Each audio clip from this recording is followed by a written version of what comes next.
Hi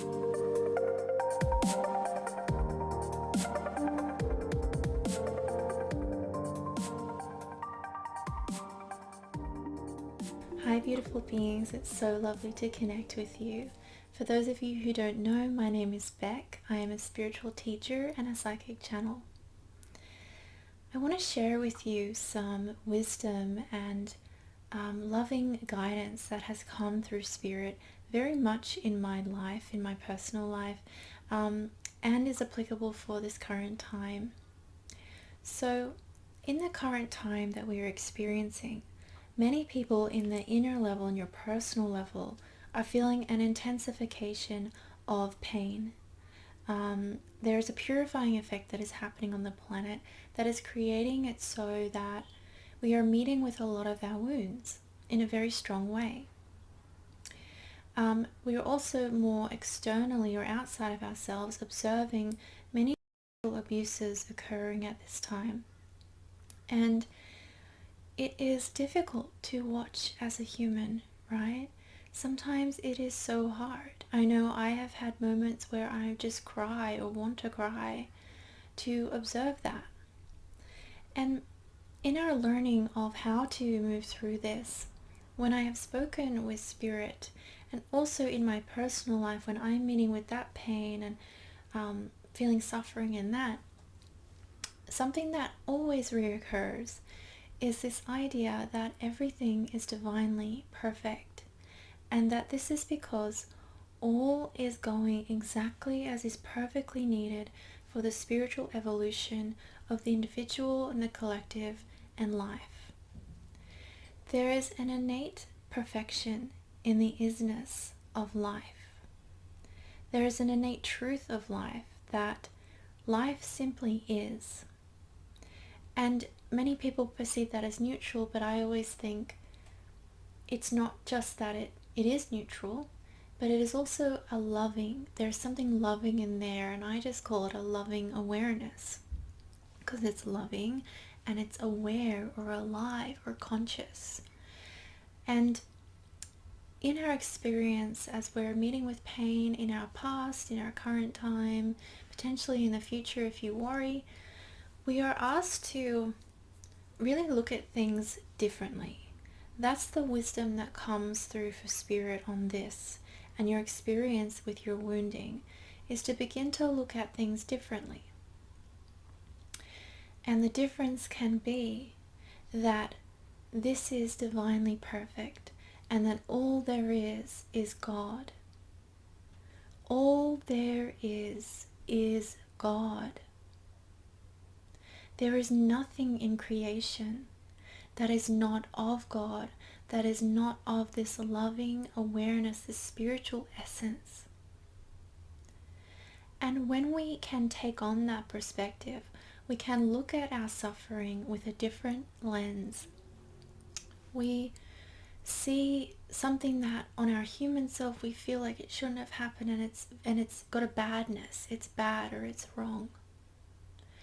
And if I try on the lens of everything is God, I start to, or I must trust that there is something divinely perfect in that is unfolding. And even if I can't, from my current perspective or that lower perspective, see and make sense of it in myself, it doesn't matter, because everything is God, and God knows what it is doing, and God is love, and God is always weaving itself back into the one light of love that we are all essentially are. And when I take on that perspective, it allows me to stop questioning the challenge I might face, or judging it as wrong or shouldn't be or bad. And in that, if I can take that on, then I feel a kind of freedom. I feel an inner freedom that I'm able to allow it to be, because I have put my trust in something higher. I've moved away from even understanding. Sometimes we might understand, sometimes we may not.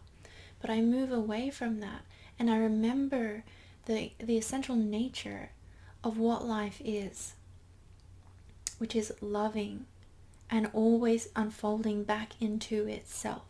So that means that it is inevitable that the current experience that I am judging as wrong or shouldn't be or bad is actually leading to something more beautiful and is innately perfect for that reason.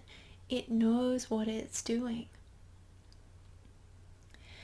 And imagine if you could fully adopt that perspective for everything that you experience within yourself, your emotional experience, your past experiences, and your current now experience internally or externally, things that we might judge in the world or other people or experience. And I feel that this is a strong choice. This has come up before in channelings. I'm remembering when I was speaking with the Pleiadian Council quite a few videos back, they were speaking about this choice. Oh, and it might have been my channeling event with the Pleiadians, speaking about the choice of perspective. Where is our perspective coming from? Is it coming from our heart? This place that sees all with truth, with the eyes of truth?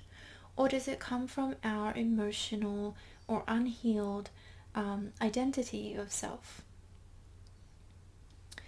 And our progression is to weave these two back together. So I take the example of my experience just because that's useful. I experienced tremendous abuse in my life that I'm still healing, and I regularly have days or moments or hours where I feel that I feel intense frustration and grief and loss about why. It's basically the emotional message of this shouldn't be. I'm wishing it was different. And it's so gripping and it's so strong and it's so painful. It's so painful to resist something that is. To say it's so painful for something that already is, for you to fight that. Because it's a futile war. It's completely futile to wish that something hadn't happened. We do that because we are grieving, and that needs to be allowed.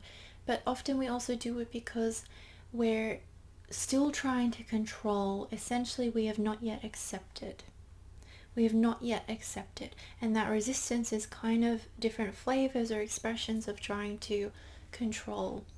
But we can't control something that has already occurred, or something that is occurring in this now moment. Boom, it is. And I know that what I've found is that it is a weaving of being able to see that higher perspective with really difficult experiences. So there are days and moments where it's really low and painful and you're wrapped up in the this shouldn't be. And there are days and moments that begin to extend and extend of I see that this should have been. And sometimes I'm even glad that this occurred, because I see the benefit, because now I understand.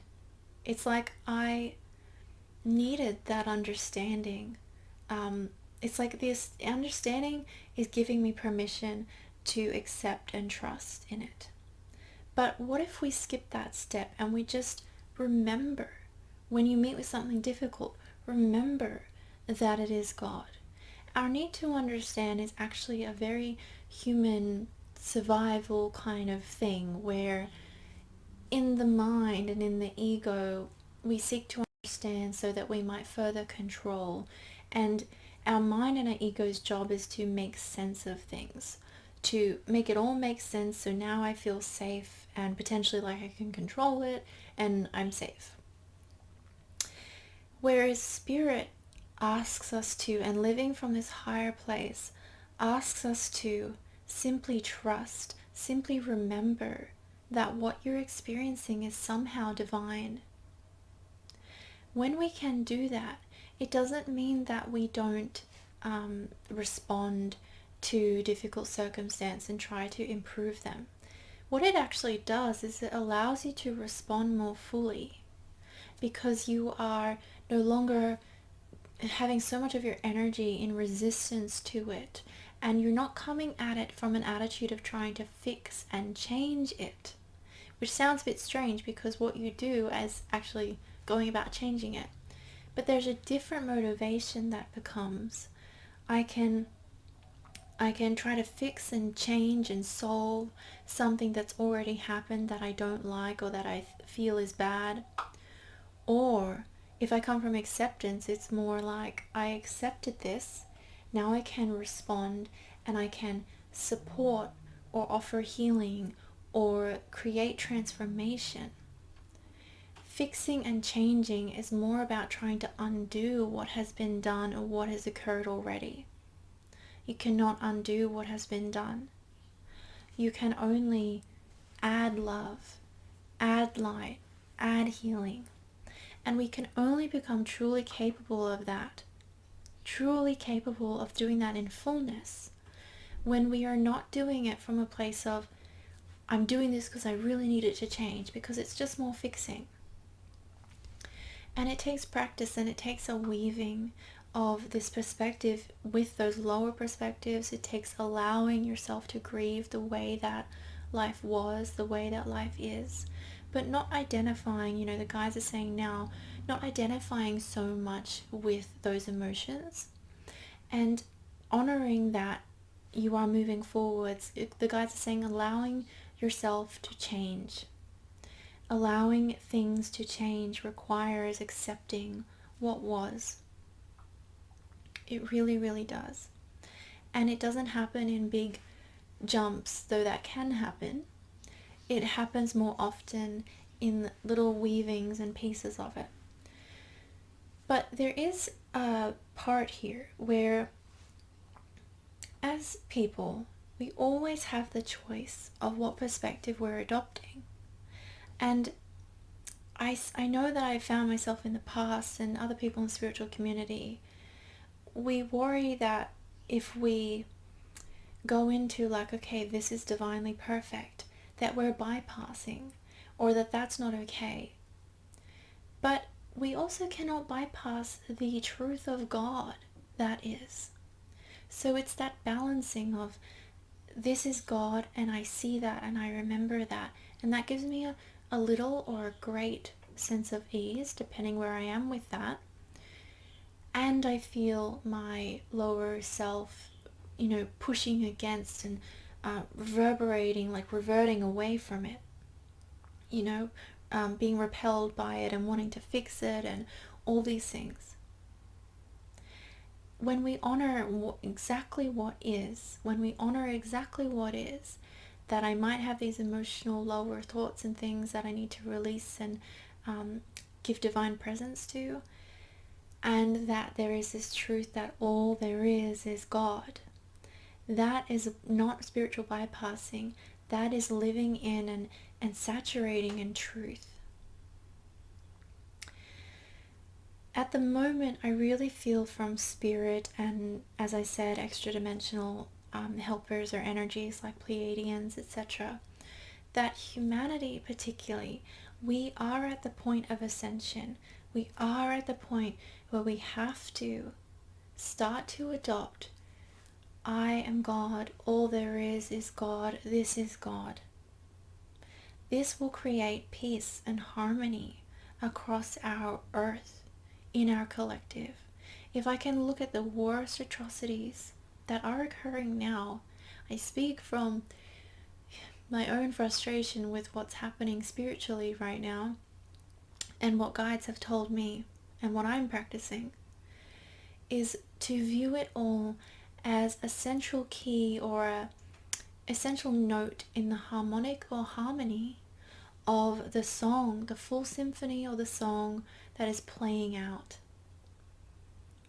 And that is like, that's why your guides and stuff are so calm and chill all the time. I relate. Like if I say to my God, oh my God, what do I do? This shouldn't be. And if it was a human, they'd be like, yeah, that's really bad. And they just they're just there and they're just smiling and they're just so warm and still and accepting of everything, because they have adopted this ability to perceive everything as God, as divinely perfect, and to love it.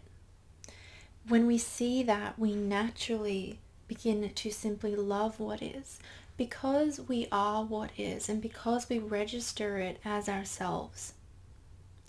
All of this, if I could harmonize with that higher self, all that I experience is me, or is the oneness. We are each other.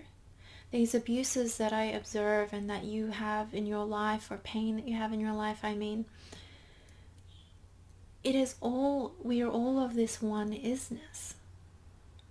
And so in that perspective, I cannot help but love it. When I vibrate at the isness, I love, because as I said in the beginning, that is what this isness or awareness does or is. It is love. And we are invited to step into personal freedom and personal power. This is taking your power back, okay? It's taking responsibility as well. No more like, oh, this shouldn't be, this is so wrong. As I said, it's about allowing that. So it's not like it's not going to happen. But it's no more feeding that, no more identifying with that. And again, that's a practice and that's okay. But really choosing, I'm going to try to see everything as God, and watch how your life unfolds, and watch how your ability to trust your life changes, and to trust any experiences that are happening for yourself changes. This is the path of coming home to the light of who you are. The light of who you are. If I do not come into full resonance, acceptance of the isness of my experience, how can I vibrate the fullness of who I am? It is all God. I am God.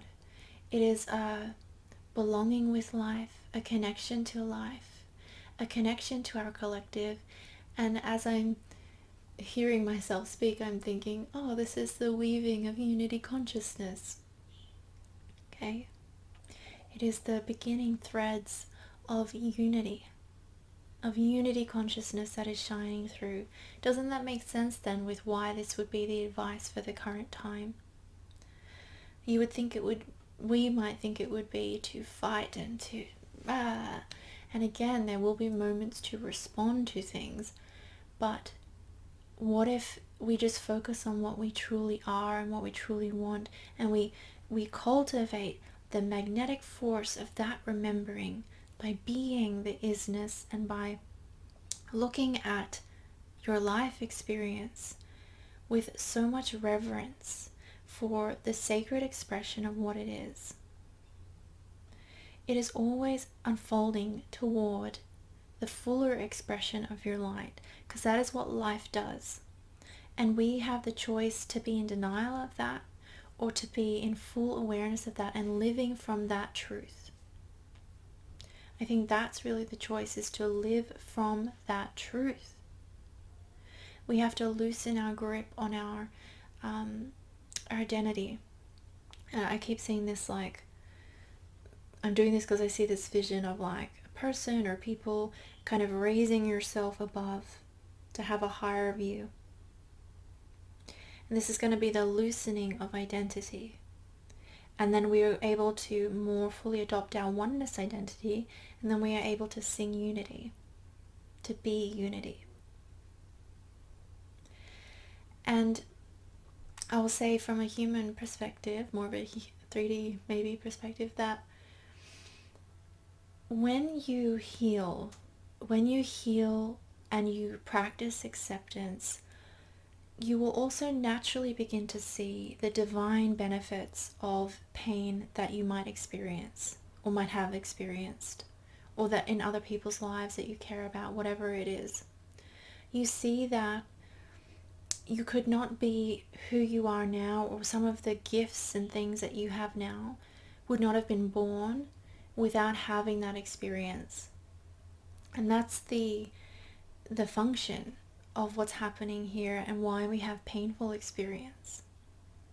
And it really is all just a large play that we are in. It is a play. And I know for me sometimes it sucked when my guides have said that to me when I'm in a lot of pain. But when I actually tried it on, sort of grumbly, was like, okay, pretend that everything's a play. Instantly so much more peace and so much more ability to still respond to the grieving part of the self or the emotions that are there, but to actually have relief from suffering. So pain is there as a messenger, and we do stuff with it and it releases the suffering. The war against your pain or against what is must end.